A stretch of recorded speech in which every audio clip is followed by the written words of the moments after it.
1 spoon சேர்த்துக்குவோம். 1 spoon கடலைப்பருப்பு சேர்க்குறேன். 2 ஸ்பூன் உளுந்தம்பருப்பு, கடலை 1 ஸ்பூன், மிளகாய் ஒரு 5 மிளகாய் 1 ஸ்பூன், சீரகம் ஒரு அரை ஸ்பூன். போதும், அடுப்பு அமர்த்திடுவோம். எல்லாம் கலர் மாறிடுச்சு. இதை வேறு பிளேட்டில் மாற்றி வச்சுக்கிட்டுருவோம். இது நல்லா இப்போ ஆறிடுச்சு. மிக்சியில் அரைச்சிக்கிட்டுருவோம்.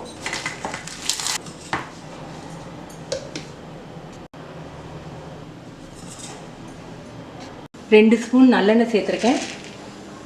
அதில் ஒரு அரை ஸ்பூன் கடலைப்பருப்பு, உளுந்தம்பருப்பு அரை ஸ்பூன், கடுகு 1/4 ஸ்பூன். நம்ம பொடியில் வேறு மிளகாய் போட்டிருக்கோம். இது தாளிக்கிறதுக்கு வாசத்துக்காக 2 மிளகாய், கடலை ஒரு அரை ஸ்பூன், பெருங்காயம் கொஞ்சம். இதில் பூண்டு வந்து ஒரு 2 ஸ்பூன் அளவுக்கு ஆப்ஷனல். ரொம்ப டேஸ்ட்டாக வாசமாகவும் நல்லாயிருக்கும். சில பேருக்கு முருங்கைக்கீரை வந்து வாயு பிடிப்பு மாதிரி இருக்கும். அதுக்கு இந்த பூண்டு நல்லது. கறிவேப்பிலை. இப்போ பூண்டோட கலர் மாறிடுச்சு. முருங்கைக்கீரை இலை பொடி. அடுப்பை அமர்த்திடுவோம். ஏன்னா எண்ணெய் ஹீட்டாக இருக்குது. நம்ம பொடி போடும்போது அந்த பொடி கருகிடக்கூடாது. நல்லா 1 ஸ்பூன் சேர்க்குறேன். இது வந்து மாங்காய் பொடி. புளிப்புக்காக நான் சேர்க்குறேன். ரொம்ப டேஸ்ட்டாக ரொம்ப நல்லாயிருக்கும். நீங்கள் மாங்காய் பொடி இல்லைன்னா நீங்கள் வந்து லெமன் ஜூஸ் கூட கடைசியாக சேர்த்துக்கலாம். இந்த லேசாக எண்ணெயில் பிரட்டிக்குவோம். பாருங்கள், அந்த எண்ணெய்க்கே கலர் மாறிடுச்சு, அந்த எண்ணெயோட சூட்டுக்கே. இப்போ சீரக சம்பா சாதம் வந்து நான் ஒரு 100 கிராம் மட்டும் வடித்து வச்சுருக்கேன். சாதத்துலேயே நான் உப்பு போட்டிருக்கேன். அதனால் நான் பொடியிலலாம் உப்பு சேர்க்கலை. நீங்கள் சாதத்தில் உப்பு போடலைன்னா நீங்கள் பொடி அரைச்சிருக்கோம் இல்லையா, அந்த பொடியில் நீங்கள் உப்பு சேர்த்துக்கலாம். இப்போ நம்ம அரைச்சி வச்சுருக்க பொடி இதில் ஒரு 3 ஸ்பூன் சேர்க்குறேன். போதும். சாதம் ரொம்ப டேஸ்ட்டாக ரொம்ப வாசமாக நல்லா இருக்குது. அதில் நெய் வேணும்னா நீங்கள் சேர்த்துக்கலாம். நெய் வந்து ஆப்ஷனல். குழந்தைங்களுக்கு லஞ்ச் பாக்ஸில் கொடுத்து விட ஹெல்த்தியான முருங்கைக்கீரை சாதம் ரெடி.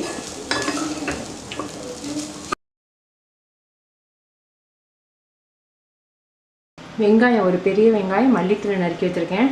இந்த வெங்காயத்துக்கு தகுந்த அளவு கொஞ்சமாக 1 பிஞ்ச் அளவுக்கு உப்பு. இது வந்து முருங்கை இலை பொடி நாட்டு மருந்து கடையில் உங்களுக்கு கிடைக்கும். ஒரு 1/4 ஸ்பூன் சீரகப்பொடி, ஒரு 1/4 ஸ்பூன் பெப்பர் உங்களுடைய காரத்துக்கு தகுந்த அளவு. இதை வந்து நல்லா பெசரிக்கின்றோம். நீங்கள் வந்து குழந்தைங்களுக்கு வேணும்னா நெய் சேர்த்துக்கலாம். பெரியவங்களுக்கு நல்ல நெய் சேர்த்துக்கலாம்.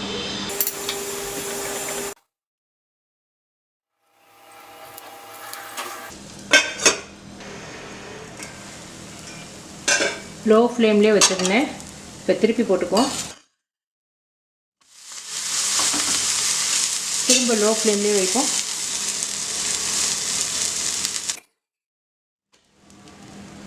ரெடி. குழந்தைங்களுக்கு முருங்கை பொடினே கண்டுபிடிக்க முடியாது. டேஸ்ட்டாக இருக்கும். இதுக்கு தேங்காய் சட்னி, தக்காளி சட்னி எல்லாமே நல்லாயிருக்கும்.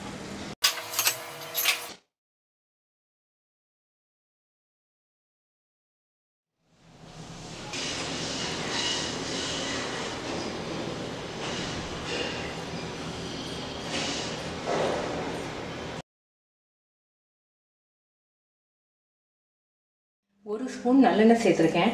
அதில் ஒரு 1/4 ஸ்பூன் சீரகம், 1/4 ஸ்பூன் சோம்பு, மிளகு ஒரு 1/4 ஸ்பூன், ஒரு பட்டை, ஒரு ஏலக்காய், 2 கிராம்பு,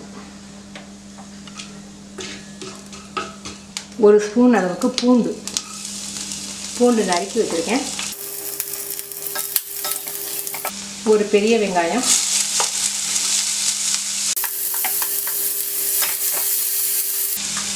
ஒரு தக்காளி பழம், கறிவேப்பிலை. நல்லா வதங்கிட்டு நம்ம இப்போ வந்து 1 ஸ்பூன் தான் ஆயில் சேர்த்தோம் இல்லையா. இப்போ பொடியெல்லாம் சேர்க்க போகிறோம். அடுப்பை குறைச்சி வச்சுக்கோங்க.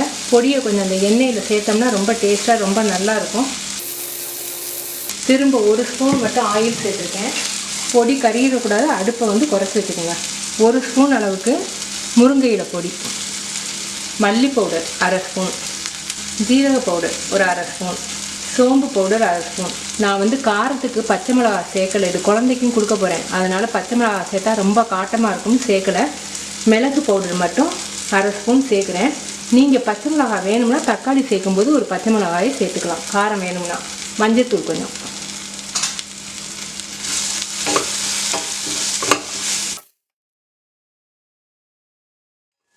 அடுப்பை நல்லா குறைச்சி வச்சுக்கணும். உங்களுக்கு குறைச்சி வச்சு உங்களுக்கு கிண்ட தெரியலைன்னா அடுப்பை அமர்த்திட்டு கிண்டுங்க, அதுக்கப்புறமா ஆன் பண்ணிக்கோங்க. ஏன்னா நம்ம ஆயில் ரொம்ப சேர்க்கலை, ஆயில் ரொம்ப சேர்க்காதனால தூரில் பிடிச்சிடவும் கூடாது, கறியும் போயிடக்கூடாது. இது வந்து துவரம்பருப்பு 2 ஸ்பூன் கலந்து கரைச்சி வச்சுருக்கேன் தண்ணி. அந்த தண்ணி எப்போவுமே கீரைக்கு வந்து உப்பு எப்போவுமே முதல்ல சேர்க்கக்கூடாது. உப்பு சேர்த்திங்கன்னா கொஞ்சம் கடுத்த மாதிரி வந்துடும். அதனால் நல்லா கொதி வரும்போது நம்ம உப்பு சேர்ப்போம். நல்லா கொதிக்கட்டும். இப்போ நல்லா கொதிச்சிருச்சு, உப்பு சேர்த்துக்குவோம். இறக்க போகையில் தான் உப்பு சேர்க்கணும். தேங்காய் பால், கெட்டியான தேங்காய் பால் வந்து 1/4 கப்பு வச்சுருக்கேன். அடுப்பை அமர்த்திடுவோம், ஊற்றின உடனே அடுப்பை அமர்த்திடுவோம். அடுப்பை அமர்த்திட்டேன். தேங்காய் பாலை கொதிக்க விட வேணாம்.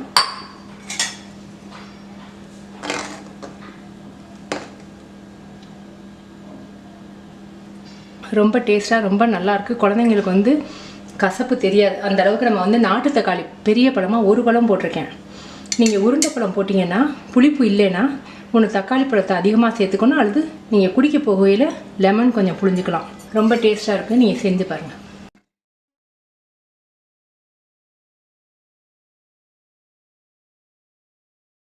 நல்லெண்ணெய் வந்து 3 ஸ்பூன் சேர்த்துருக்கேன். உளுந்தம்பருப்பு ஒரு அரை ஸ்பூன், கடுகு ஒரு 1/4 ஸ்பூன். இதில் முருங்கை பொடி 1 ஸ்பூன் அளவுக்கு, ஜீரக பொடி ஒரு அரை ஸ்பூன், எள்ளு ஒரு அரை ஸ்பூன்,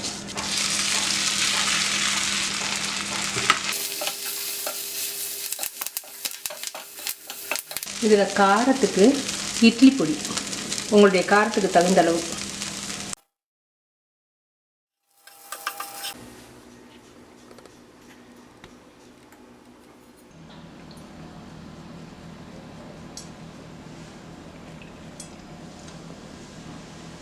ரொம்ப டேஸ்ட்டாக ரொம்ப சூப்பராக இருக்கும். இப்போ 2 ஸ்பூன் மட்டும் நல்லெண்ணெய் சேர்த்துருக்கேன். அதில் 1 ஸ்பூன் கடலைப்பருப்பு. கடலைப்பருப்பு கூட போட்டுறாதீங்க, கூட போட்டிங்கன்னா ரொம்ப கெட்டித்தன்மை வந்து உங்களுக்கு துவையல் மாதிரி போயிடக்கூடாது. உளுந்தம்பருப்பு அரை ஸ்பூன், மல்லி 1 ஸ்பூன், மிளகு அரை ஸ்பூன், சீரகம் 1 ஸ்பூன், வெந்தயம் அரை ஸ்பூன், மிளகா சின்ன மிளகாயை ஒரு 8 மிளகா சேர்க்குறேன். அடுப்பை அமர்த்திடுவோம், ஏன்னா எண்ணெய் நல்லாவே சூடாக இருக்குது. அடுப்பை அமர்த்திட்டு 2 ஸ்பூன் முருங்கையில பொடி போதும். இதை அப்படி மிக்சிக்கு மாற்றிக்கின்றோம். சூட்டோட சட்டியில் வைக்காதீங்க. இதை ஆறிடுச்சு, இப்போ அரைக்கலாம். இது சின்ன நெல்லிக்காய் அளவுக்கு புளி ஊற வச்சுருக்கேன். நல்லா புளி கெட்டியாக கரைச்சிக்கோங்க. இந்த தண்ணியை ஊற்றியே கூட நீங்கள் பவுடரை அரைச்சிக்கலாம். உளுந்தம்பருப்பு அரை ஸ்பூன், சீரகம் அரை ஸ்பூன், நல்லெண்ணெய் வந்து 4 ஸ்பூன் அளவுக்கு சேர்த்துருக்கேன். இதில் வெங்காயம் பூண்டு போட்டு வதக்கி சாப்பிட்டோம்னா ரொம்ப டேஸ்ட்டாக இருக்கும். அந்த வெங்காயமும் பூண்டு அந்த உப்பு புளிப்பெல்லாம் சேர்ந்து ரொம்ப நல்லாயிருக்கும். அதனால் நான் சேர்க்குறேன். நீங்கள் வந்து உங்களுக்கு தேவைன்னா நீங்கள் சேர்த்துக்கலாம். பூண்டு ஒரு 10 பல் நறுக்கி வச்சுருக்கேன். சின்ன வெங்காயம் ஒரு 10 வெங்காயம்.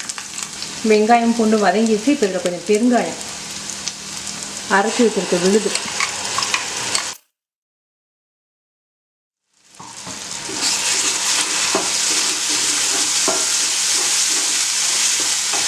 அந்த புளிக்கரைசல் தண்ணி இருந்தது இல்லையா, அதை மிக்சியில் சேர்த்து அதையும் கரைச்சி ஊற்றிடுங்க. இதில் உப்பு தேவையான அளவுக்கு. கொஞ்சம் நல்லா கொதித்து அந்த எண்ணெய் மேலே மிதந்து வரணும். இப்போ எண்ணெய் நல்லா மிதந்து வந்துருச்சு பாருங்கள். இடையில கிண்டி விட்டுக்கிட்டே இருக்கணும், அடியில் பிடிச்சி போயிடாமல். இப்போ நம்ம புளியெல்லாம் சேர்த்துருக்கிறதுனால சர்க்கரை வந்து 1 ஸ்பூன் சேர்த்திங்கன்னா ரொம்ப டேஸ்ட்டாக இருக்கும். நாட்டு சர்க்கரை 1 ஸ்பூன் சேர்த்துருக்கேன். தொக்கு ரெடி. நீங்கள் ஒரு கண்ணாடி பாட்டிலையோ சில்வர் பாட்டிலையோ போட்டு நீங்கள் ஃப்ரிட்ஜில் வச்சுக்கலாம். வெளியிலே வச்சுக்கணும்னா இன்னும் ஆயில் அதிகமாக செல்லும். அதனால் ஃப்ரிட்ஜில் ஸ்டோர் பண்ணிக்கோங்க, ஒரு வாரத்துக்கு அப்படி இருக்கும். தேங்க்யூ.